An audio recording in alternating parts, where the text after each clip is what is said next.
Hello and welcome to the Be Formless Flow Driven CEO podcast. Today I will say all the way from Bogota, Colombia, I have the wonderful Natalia García Ocampo. Welcome to the show, Natalia. Thank you, Belinda, for this invitation. I'm very excited to be here with you. Me too. And I haven't we were just talking. You were talking about our accents, and I've never It's been to Colombia. It's one of my places that I want to get to.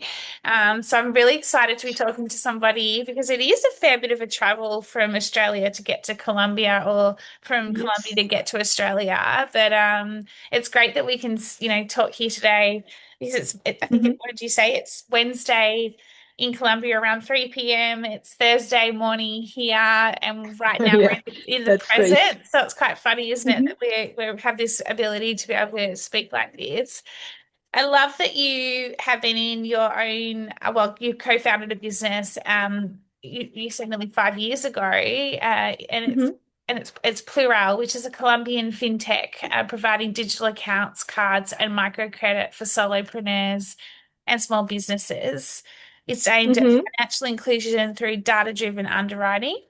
And Plurall Mhm. operates from Bogota, which is obviously the main city or the capital city of Colombia, with an extended founding team and international backers.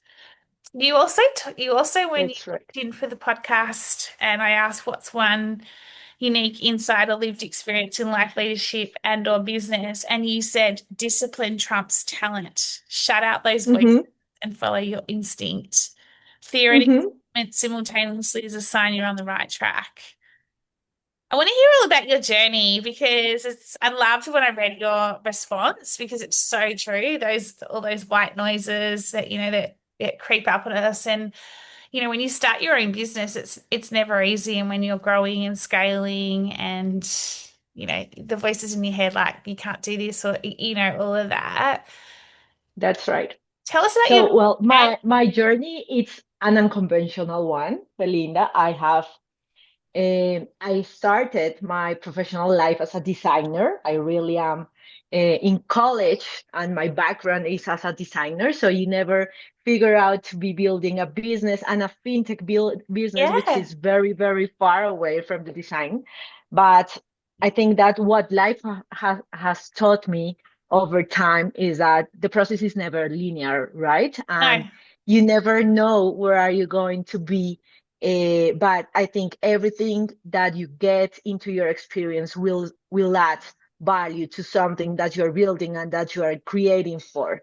So I started as a designer. Then I started to move like into the marketing context.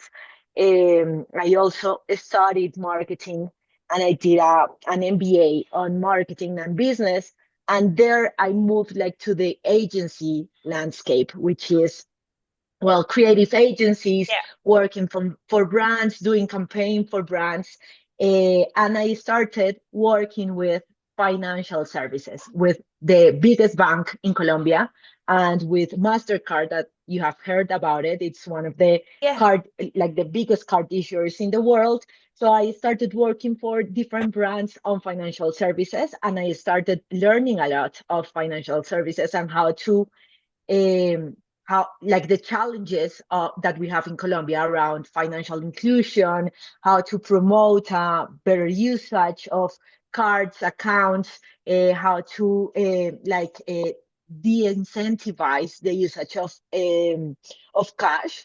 In Colombia, it's a very dependent cash country.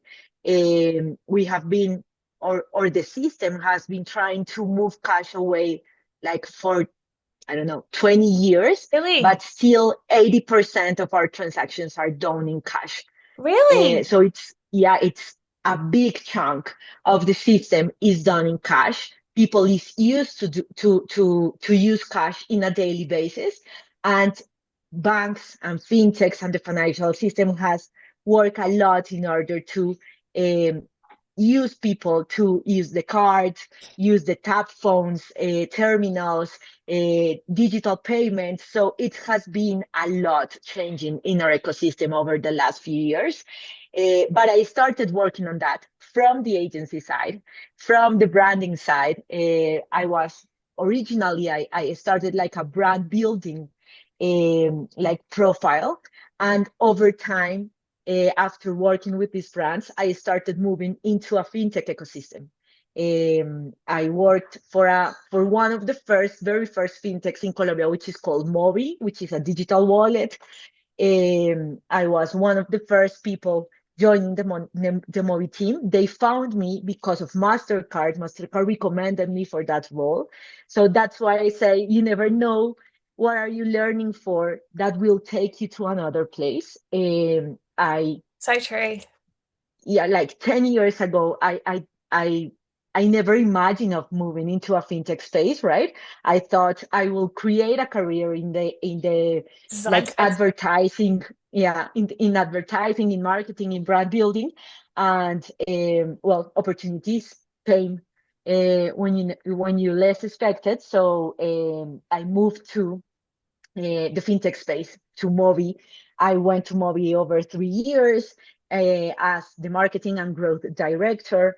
And after that, I'm building Plurall, as you mentioned, with some other founders. And we have been here like around 4 to 5 years. So it's an unconventional path. It's not the linear path that you expect to see or that you are used to see in the movies, in the TV, that you go to the business schools, you have a great business No, idea, you build for that, and you create the business. Now, like I think my career is different. It has a lot of like different angles and a lot of curves that has built like a different profile and a different way of thinking that I use on my role and on my daily challenges. So I love that's it. kind of my journey. Mm-hmm. Yeah, that's very cool because like my background's advertising and communications, but I wasn't a Oh, designer. nice. I was in client relationships, but I completely changed Okay. careers a few years ago. And I always thought Mm-hmm.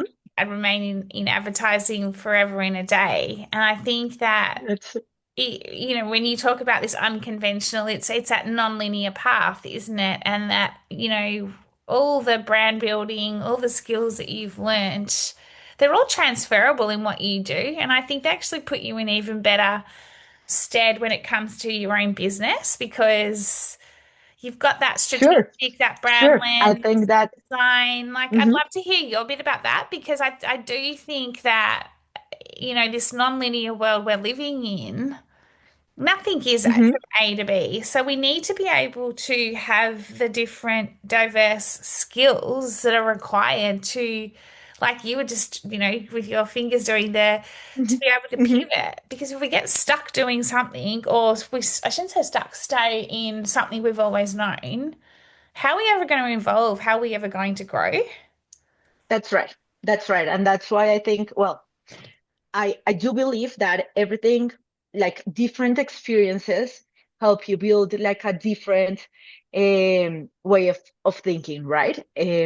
Probably I don't use design as to build things or to create designs, right? But I use the way a designer used to think to create some other things, to create ecosystems, to create platforms, to create a product that delivers financial inclusion. So, of course, you can translate what you learn anywhere else to different roles. And probably that's a big learning for me because yeah, we are used to get stuck in a title, right? Or in a role. So I am the head of growth and I'm supposed to have these hard skills, these soft skills, but perhaps we are all like a mix of different things that has happened to us over life and of different experiences. So as I mentioned before, Belinda, I started as a brand building and now I use that knowledge of brand building, of experience, UI, UX to build a different thing. We are building a fintech, we are building financial services, that it's a loan for small entrepreneurs. So all that I ever learned with big brands, I'm trying to move them into my own context, into my own company, so we can create something different. So of course, The path, once again, it's not linear. I think that it's hard. I don't know if you ever had it, but when I was in college, when I was in school, the question was, how do you see yourself in 20 years or in 10 or in 5 years? And probably we all answer things that never happened because life can is changing all the time. Right. And that's what makes us evolve, right? I would never guess that I will be the co-founder and head of growth at a fintech. Fintech was not a thing 10 years ago or 15 years ago in Colombia. So it's very new. But that's precisely what you mentioned. It's evolving, is taking risks, is like jumping into a new space that Yeah, you the don't know where unknown. will take you. That's right. And well, that's probably one of the biggest soft skills that someone can build, right? Like having the passion to uh, take the risk for something new. Yeah, what an exciting time to be in though, because that stat that you called out, around 80% of Colombians still use cash. Hmm. And yet here Hmm. you are, you've co-founded a fintech company that, obviously is, in its infancy in terms of, it's still relatively young, 4 or 5 Hmm. years in. And here you are, reshaping essentially the financial value or money exchange or value financial exchange system That's right. And to it's hard, Belinda, because of course, well, my no, Plural's objective is to impact the life of micro business owners, right? And those micro business owners, some of them are very informal and they don't even have like a sales track of their business. They have paper sales, they have inventory on their notebooks, they have projections if they have projections in their notebook. So cash promotes a lot of informality, right? If you receive money all day, probably by the end of the day, you have, I don't know, $100, $200 on your cash machine, but you don't know if that will take you to build a big business or not.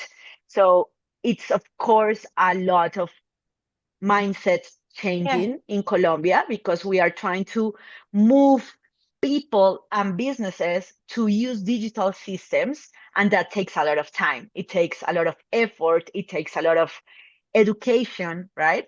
It's not the same for, I don't know, a mom and pop store that receives cash every day to start receiving card Mm. payments, to start doing their inventory in a digital system, to have a tap to phone so they can sell or receive more sales. So of course it's hard. I think the Colombian ecosystem, financial ecosystem, is very new to a lot of things. We are around 400 fintechs right now in our ecosystem because there are a lot of needs in the market. Loans, accounts, cards, business accounts. So there's a lot of things going on because, well, we are still very behind from Australia, United States, Europe, that you have a lot of card usage, a lot of account usage, a lot of digital products that makes you behave in a completely different way. So how do you do it then? Like, Natalia, you've talked about reference hard.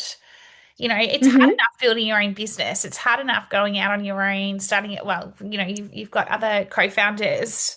You're starting a company. You've really taken on a challenging, kind of, I guess, industry, if you like, in terms of you're in change management, you're in Hmm. transformation of moving from cash to digital, to financial tech, essentially. Hmm. But you've also then got the challenge of then working with people who somewhat have probably a fixed mindset when it comes to we've always done it this way, so why would we move now? Hmm.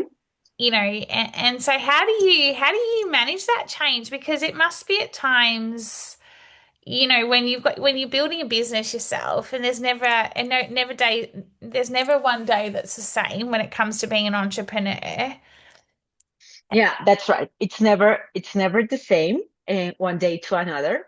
Of course, we have had a lot of challenges over 4 years, like a lot of different things to solve in order to deliver loans to micro business owners. That's the whole purpose, right? We want micro business owners to have capital so they can grow their own businesses and they can like have more money on their business, right?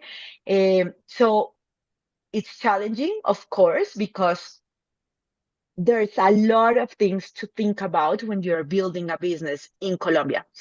In terms of formality, what the law requires you to do, what the user wants you to be doing, or what they dream of an experience, how to educate them. And I'm gonna stop there, Belinda, because education is a big chunk of a financial industry Mm, business in Colombia. You have to have in mind that you will educate a lot of users so they can use your product. mm. For instance, my users, micro business owners, they are not used to get a loan with the banks. They are not used to get a loan with your credit card. They don't own a credit card. So they are used to go to your neighbor or go to your parents or go to someone at your family so you can lend money from them and start a business with that money. So it's very different to start teaching them how you should manage a loan, what does an interest rate mean, how they can Yeah, build right. up with a good loan. So that's challenging, of course, and it's part of what my role at Growth requires. But you also mentioned how to deal that with a team, right? Because over these 4 years, Yeah. um, well, I started being one. I was the head of growth, but I have zero people on my team, and now we are six, we are seven Well with done. me. So yeah, so we have been growing up, but also you have to, of course, have the flexibility and the proper like mindset and proper culture so that everyone knows what to do and knows what metrics to follow, right? In growth you have a lot of metrics, and probably a lot of people in growth talks about CAC, CPR, conversion rates, funnel, top of the top of the funnel, bottom of the funnel. So there are a lot of things to track, but I think that overall building a team which can propose, that can add value, that has experience, that are willing to take risks, makes a very big difference when you're building a business. I think so too. I think so too. Talk to me a little bit about the fear and excitement simultaneously, and how do you like you've got a team, right? How do you shut those voices out and follow your instinct in terms of like Okay. because instinct's instinct, like and quite often we Hmm. ignore it from the because we have the voices telling us, oh no, don't do that. But then you kind of later on you're like, That's right. wish I had a list I wish I just had to listen to myself. Hmm. It's hard enough at times to do it for yourself. Then you've also got a team in place. Tell us a bit about, yeah, that tell us all about the fear and excitement and yeah, the discipline trumping talent. Mm. Okay. So there are two things, like big things that I think about like constantly, and it's being a business owner or a co-founder requires you dealing with both every day, fear and excitement. Every decision you have to make will have to go through that way, right? You will have fear because there are a lot of things no one has ever done. So you don't know if they will work or not, but it's also the excitement of doing new things, of creating new things, of impacting people in a different way and opening up like new paths for people that has been outside the system for a lot of time. So I think, and that's why I talk when you ask me at the very beginning about the gut instinct, right? Because I think that fear and excitement traduces like into something here in your stomach. You feel it when it's the correct thing to do, and when it's not, probably you will feel it too. And a lot of decisions that I've made through all my professional career has been because of that feeling in here. Like, should I jump from advertising to fintech? Probably yes. My stomach is telling me yes, right? But probably your head is saying no because the safest Yes, choice was to stay at advertising, right? And that's why I mentioned um, you have to shut up those voices, shut up like all the noise created in your head of what's the perfect path to follow, what's the career to follow, how should I make this next move, right? And probably also voices coming from the outside. This is a real story. And when I was an advertising, I mentioned one of my bosses, like, hey, I want to do something else. I'm getting bored. I want more challenges. I'm getting used to my daily like routine. And I think that I'm not having a real challenge in this role. And she mentioned me like, you are not ready for anymore else. And that was like the catalyst for me to move to fintech, right? Like I I think I was ready for, and that's the kind of thing that you want to like to shut down. Like believe in yourself, believe on the path you have built for, believe on the discipline you have, on the constancy that you have, so you can build something else. So when you're a co-founder, you will have to make a lot of decisions every day, and some of them you will probably not be perfect at the first time, right? It's hard to be good at the first time, but with time, that fear and excitement helps you to have the instinct to do the correct thing.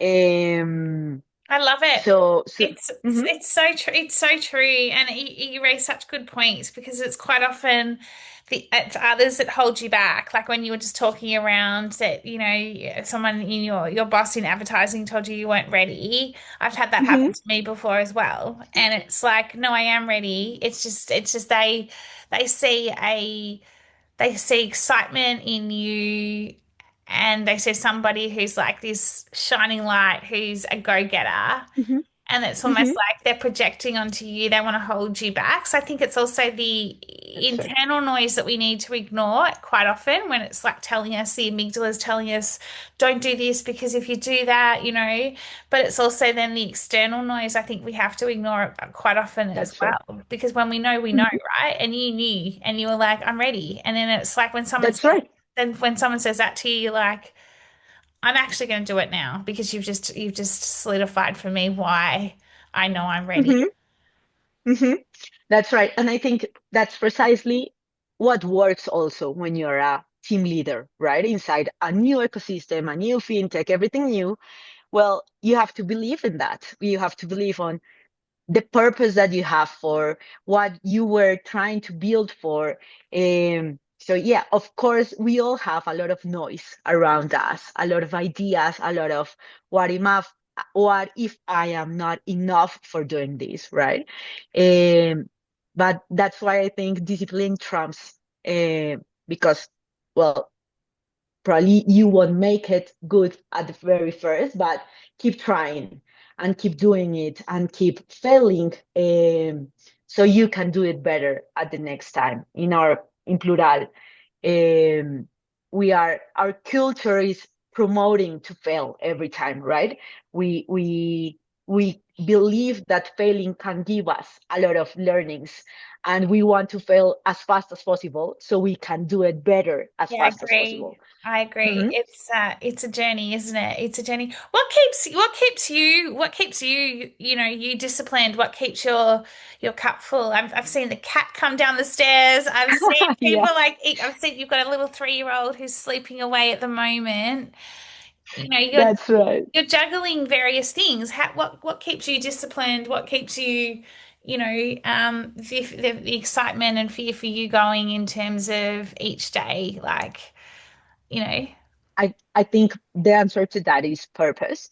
Find something that makes you feel connected to you every day. It's cliche probably, but I, when you find something that like it's connected to you, that makes you passionate about it, you don't feel it like a job. You don't feel it like I have to go and turn off my computer, send X number of emails, have 20 meetings over the day, and that's it. It's connected to what you want to do, and how you feel doing it, right? So I think it's kind of a mix between passion and purpose, and finding the right way, uh, like the right thing in which you are good, but also you can make a very good impact. That was a cat moving What's your over my cat's name? computer. Sorry, what's your cat's name? His name is Pana, which is like a nickname for body, like friend, like someone close to you. So he's called Pana. Oh, yeah, cute. Um, Thanks. But yeah, I think the purpose is the answer to all of that. Discipline, you cannot be disciplined if you don't have a real objective on your head, right? And the objective cannot be, I want to have a salary, or I want to make money, or I want to have a job that helps me doing X or Y. The purpose is like deeper than that. It's how you feel doing things, and how you like, what do you feel right for your life and for your talent. Mm. So I think that's the real answer to that question. No, it's so true. That purpose and passion piece is critical. What about burnout? Out of interest, is it like is it big in Colombia? Like is like the work is like work. Well, yes, I think burnout and like all the mental health issues are very new to us, or still like we are building awareness around that. And burnout is very usual, especially in fintechs, in startups, because we are used to have very long hours Yeah, working, right? We are used to very long days working, not only Monday to Friday, but probably weekends also. So, well, it's an issue. Um, like fortunately in Plural, we have a strong culture that help us like to have a balance. We are looking always for a balance between your work life and everything else, right? yeah, Your family, your hobbies, sports, your health. You have to find time for everything so you can do a better job. You cannot only be someone that works. yeah, You have to be someone that works and have a family and have cats and have a sport and have something that makes you happy and go to the movies and everything else. So yeah, it's hard because in the startup world you want to do a yeah. lot of things I at the know. same time, Yeah. but you have to choose. That's a real challenge. You have to prioritize and choose your like low hanging fruits. Agree. And I think it's playing the long game, isn't it? Like in terms of like startup doesn't happen overnight. Scaling your business doesn't happen overnight. You might think you might Mhm. want to hit this financial goal or this goal by the end of the year, first year Mhm. one. You might do really well. That's right. You might do really well year one, and then year two, you might not do as good as year one because you've gone back into the business to get all your, strategy and your building right. So it's again, it's very non-linear in a business, and I think that Sure. that's the importance of, like you say, family, socializing, the hobbies. Mhm. How do we interconnect it all so that we have that ability to be able to be fresh, have the fresh perspectives, to be That's right.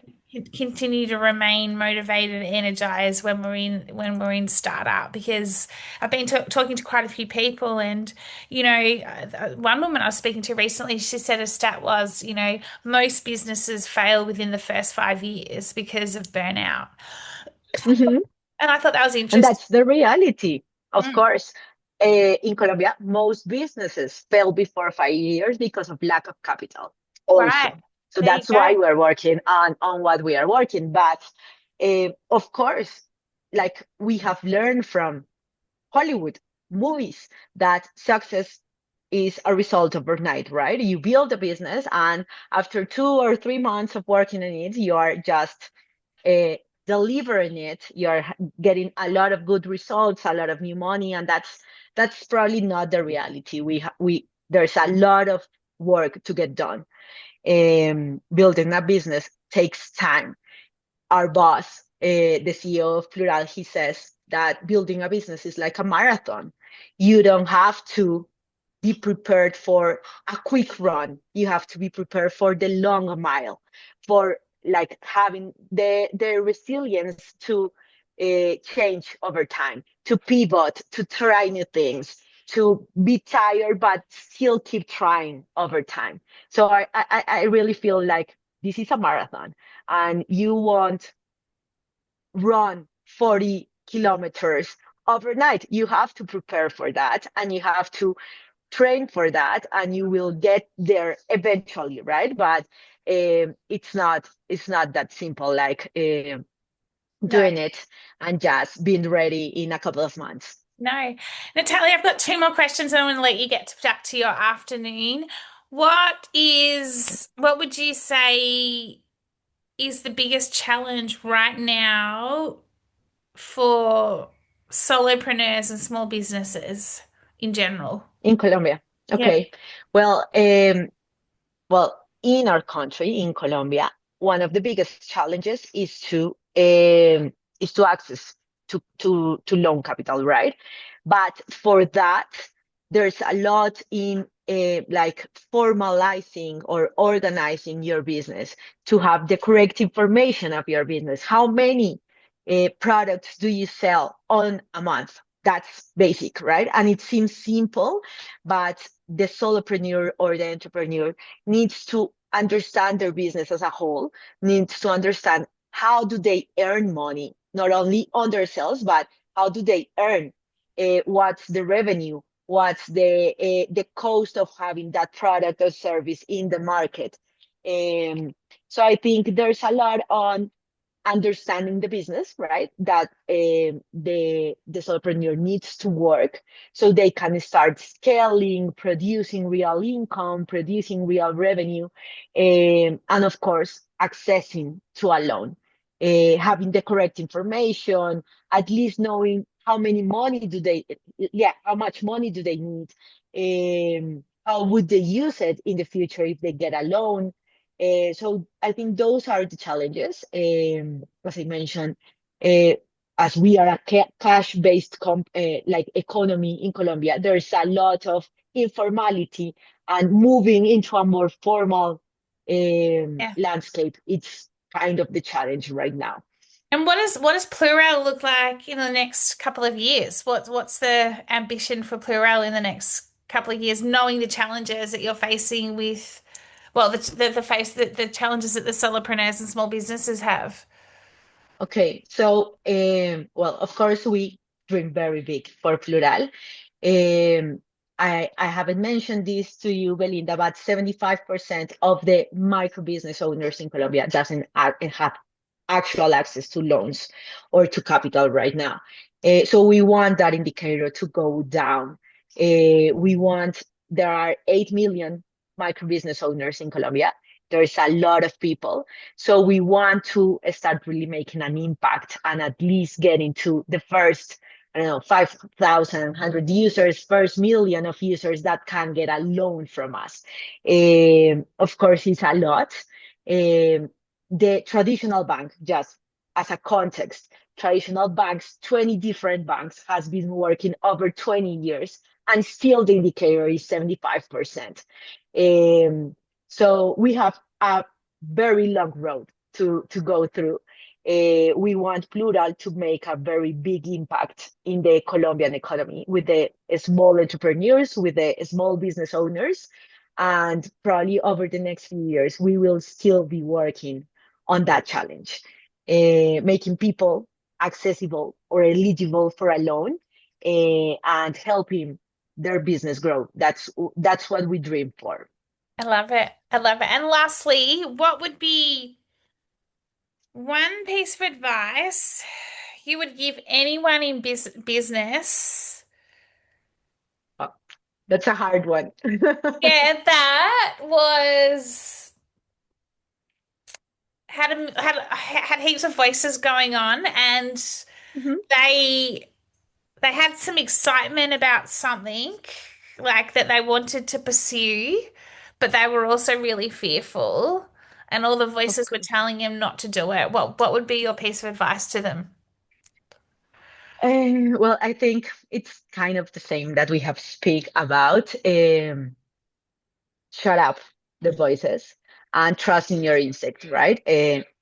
Do what feels right in your stomach, in your instinct, and take the risk.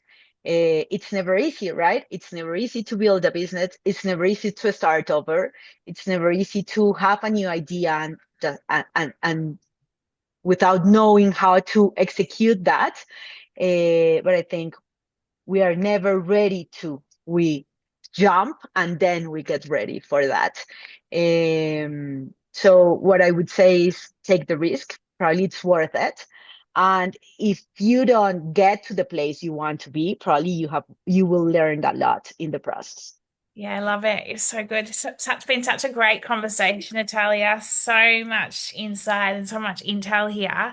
How do we find out more about Plurall? How do we find out more about you? Well, thank you. Well, Plurall, you can find us at plurall.com. You will see our website and everything we are doing, the partners that we're working for, the kind of loan that we provide. And of course, you can follow us on social media, in Instagram, in Facebook, in LinkedIn, as Plurall with a double L at the end. Love it. Thank you so much, Natalia. Yeah, it's been a real joy talking to you, and I'm wishing you a Thank you. wonderful afternoon and all the utmost success with Plurall. I've, taken away a lot of great insights, and I love the way you're reshaping, yeah, the financial ecosystem and bringing it into the new world order. It's Mhm. exciting and it has all its challenges along the way, but thank you. Thank you so much for the invitation, and well, we'll keep in contact. Yeah, take care. Thank you.